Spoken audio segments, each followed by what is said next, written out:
Assalamualaikum warahmatullahi wabarakatuh. Kelas 12 yang Bapak banggakan. Ini pertemuan kedua kita di bab 1. Ini sudah subbab 2, pembangunan dan pertumbuhan wilayah. Setelah sebelumnya kita telah mempelajari bab 1, subbab 1 tentang wilayah dan tata ruang. Kita telah melaksanakan pembelajaran bersama tentang pengertian wilayah. Ada yang formal, fungsional, contoh wilayahnya seperti apa, sampai ke pengertian tata ruang. Lalu jangan lupa ada tugas kompetensi keterampilan membuat staf biru suatu wilayah yang waktunya 1 bulan. Sekarang sudah berjalan 1 minggu. Silahkan nanti apabila sudah dikerjakan, sudah berapa persen pengerjaannya, lalu buktinya diupload ya, nanti di format yang Bapak siapkan. Untuk bab 1 sub 2, pembangunan dan pertumbuhan wilayah, sebelumnya akan Bapak sampaikan bahwa pembangunan ialah suatu upaya meningkatkan segenap sumber daya yang dilakukan secara berencana dan berkelanjutan. Dalam hal ini dapat dikatakan bahwa pembangunan berorientasi pada pembangunan masyarakat. Ini yang Bapak kasih tanda merah, kata pendidikan menempati posisi yang utama dalam pembangunan. Tujuannya apa? Untuk membuka wawasan dan kesadaran warga akan arah dan cita-cita yang lebih baik.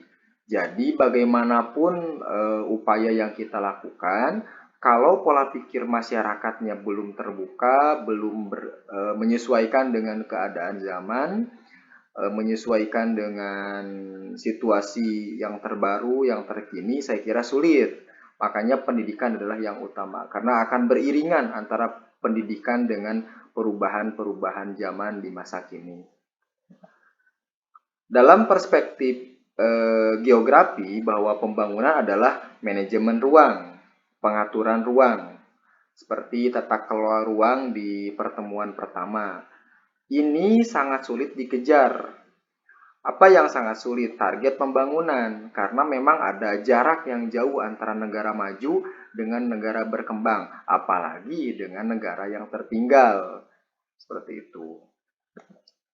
Nah, ini ada soal ini nanti silahkan dicatat, lalu ditulis di buku mata pelajaran, di buku masing-masing, jawabannya, lalu nanti dilaporkan melalui format yang Bapak siapkan. Formatnya nanti ada di link YouTube. Link komentar ya, di kolom komentar YouTube. Mari kita lanjutkan ke poin pertama di subbab ini tentang pembangunan wilayah. Ada dua modal dasar. Modal dasar yang pertama dalam pembangunan wilayah adalah sumber daya manusia. Dan modal dasar yang kedua adalah sumber daya alam. Ini berkaitan. Sekali lagi ini berkaitan dalam pembangunan wilayah. Sebagaimana bagusnya orang-orang yang ada di suatu wilayah, tapi kalau sumber daya alamnya tidak ada, apa yang akan diolah? Begitupun sebaliknya. Sekaya-kayanya sumber daya alam, kalau pelakunya tidak begitu mahir dalam mengolah sumber daya alam tersebut, ya itu akan dikuasai oleh orang lain yang lebih mahir. Nah, ini PR buat kita semua. Ingin Bapak sampaikan bahwa dalam sebuah pembangunan dibutuhkan perencanaan, bahwa perencanaan pembangunan wilayah adalah suatu pemanfaatan ruang wilayah dengan cara mengoptimalkan aktivitas serta fungsi wilayah untuk melakukan suatu pengembangan potensi wilayah tersebut. Jadi pembangunan itu harus ada perencanaan. Kalau misalkan langsung dibangun, langsung dieksekusi, saya kira beda ceritanya dengan hal yang dipikirkan, dipertimbangkan dengan matang-matang, itu akan beda hasilnya. Lalu dibutuhkan juga pendekatan wilayah, karena setiap wilayah itu mempunyai kondisi yang berbeda. Di sini harus dibangun apa, di sana harus dibangun apa, itu sudah harus ada pemikiran terlebih dahulu. Ada pendekatan-pendekatan yang dilakukan, supaya relevan dengan memperhatikan sumber daya setempat. Jangan sampai di daerah yang banyak batu kapur, tapi dibuatkan misalkan industri untuk kerajinan tangan.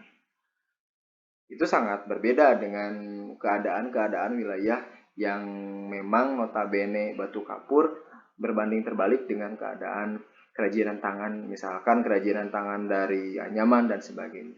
Nah, jadi sekali lagi harus menyesuaikan dengan wilayah yang akan dijadikan objek pembangunan tersebut. Lalu, tujuan pembangunan wilayah adalah untuk menyerasikan berbagai pembangunan sektor dan wilayah, sehingga pemanfaatan ruang dan sumber daya dapat dioptimalkan untuk sekali lagi tujuannya utamanya adalah meningkatkan kehidupan masyarakat. Untuk soal nomor 2, silakan dijawab, dipikirkan dengan matang-matang, tulis jawabannya di buku catatan. Selanjutnya, nanti jawabannya diisi di form yang Bapak siapkan. Ada beberapa faktor yang dapat kita jadikan acuan untuk mengidentifikasi pertumbuhan suatu wilayah. Yang pertama adalah pertumbuhan ekonomi.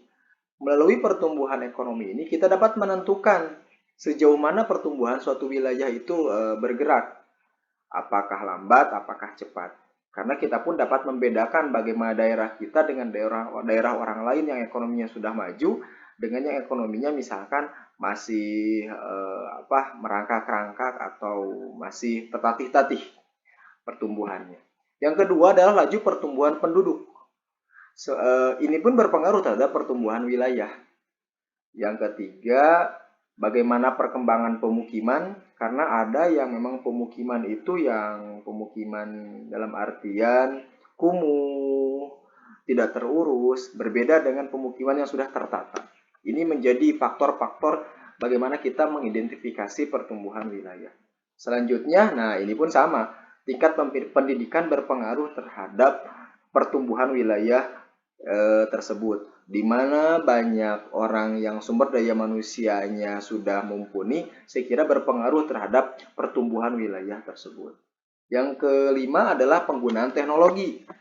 Jelas dengan revolusi industri 4.0 kita tidak bisa melepaskan diri dengan perkembangan teknologi dan kita harus memanfaatkan dengan bijak perkembangan teknologi ini, lebih mengambil banyak manfaatnya daripada mudaratnya. Yang terakhir adalah yang menjadi identifikasi pertumbuhan wilayah adalah budaya dalam masyarakat. Karena ini berpengaruh pertumbuhan suatu wilayah. Contoh kita bisa lihat bagaimana kampung adat dengan kampung yang sudah modern. Itu ada perbedaan.